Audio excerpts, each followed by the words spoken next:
So that's how it all happened. I never expected that men would dance at a friend's birthday party, which would eventually end my relationship with my other half. And now let me tell you exactly how it all happened. I met Hannah about 8 years ago. It was a bit like some kind of comedy. Dylan and I were walking down the street and noticed two girls sitting on a bench, chatting and having a good time. We didn't have much to do, so we just wandered aimlessly, passing the time. Dylan and I exchanged a quick glance and decided to sit down next to two strangers. Dylan started the conversation.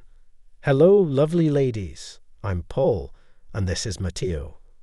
We just couldn't pass by without asking if you would like to join us and have some fun." Hannah immediately shot back with a question. "And what exactly do you mean by fun?" That's when I jumped in.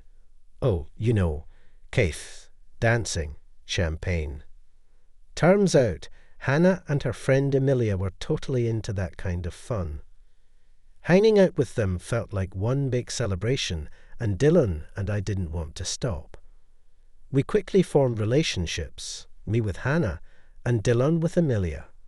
A year later, just 2 weeks apart, we both tied the knot. Emilia kept on being her mischievous self, even though her husband wasn't thrilled about it. Dylan, on the other hand, kept his family drama to himself. Then, after 2 years, he dropped the bomb. He was getting a divorce. Hannah tried to keep up her carefree lifestyle, but things were changing for me. By the time we got married, I had landed a great job and was starting to make some decent money. One night, I came home to an empty house, but Hannah finally showed up around 2 a.m., clearly tipsy. "Where the hell have you been, Hannah?" "Well, we just decided to have some fun. Really, it turned out great, really fun." "You're not mad, are you, darling?" I didn't keep the conversation going and decided to address things properly in the morning. But when I asked, "Will I see you like this again after hanging out with your friend?" she just snapped. I said, "Then get out. I don't need a wife like that." She could tell I wasn't joking, and panic set in. It seemed like she finally realized how serious things had gotten. "Matteo, honey, I get it. I swear it'll be the last time." To her credit, Hannah kept her word. She has really changed over the years. She went to visit her sick, disabled aunt. The woman could still walk quickly to the store or cook a meal, but household chores were beyond her strength, so Hannah spent 2 nights a month at her aunt's. About 6 months ago, Dylan invited us to a birthday party, and the venue was, well, let's just say it was a bit out of the ordinary. It took place at a club called Tropic. This place was known for surprising guests with unusual events, and boy, did it deliver. For the first half hour, we were treated to some women's dances, but then the real show started. A man who went by the name Terminator took to the stage. He was tall, muscular, with a striking red beard, and he began performing pirouettes, gradually shedding his clothes. As he did, the crowd was tossing money into his underwear. Then he looked straight at Hannah and said, "Hannah, I hope you'll be as generous as you were last week." I was stunned. A week ago, Hannah was supposed to be visiting her aunt, not at a club like this. At least, that's how she had presented it to me. Her face went pale.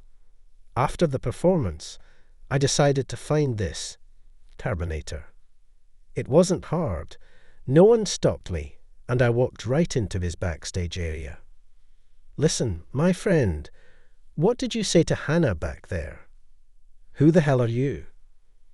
"I'm her husband, and I need to know what happened here last week." He smirked, clearly intrigued by the situation. "Will a $1,000 reward help you? Dial 1200, and then I'll tell you everything." The dancer's eyes lit up with greed. "All right, deal, but I get the money after I spill the beans." And spill the beans he did. Apparently, Hannah and Dylan came here often, and their connection was pretty clear. The biggest shock: Hannah's aunt, who I thought had been living with her illness in a care home, had actually passed away a long time ago. Hannah had been using her as an excuse to cover up her secret meetings with Dylan. My ex-wife finally admitted everything to me, but only after she realized that our marriage was beyond saving. She tried to explain herself. "Matteo, we've been together for so long. You can't just leave me like this." I didn't hold back. "Yeah, I can. I bought the apartment before we got married, and we don't have anything together except for the furniture." Her relationship with Dylan didn't work out either. Turns out he had a few other women on the side, and he blamed Hannah for me turning my back on him. So their thing fell apart. Hannah ended up going to work at the care home where her aunt had supposedly been living. There, she was given social housing and meals. And Dylan? He didn't even bother to call me or explain anything. Well, as far as I understand, they both disappeared from my field of vision.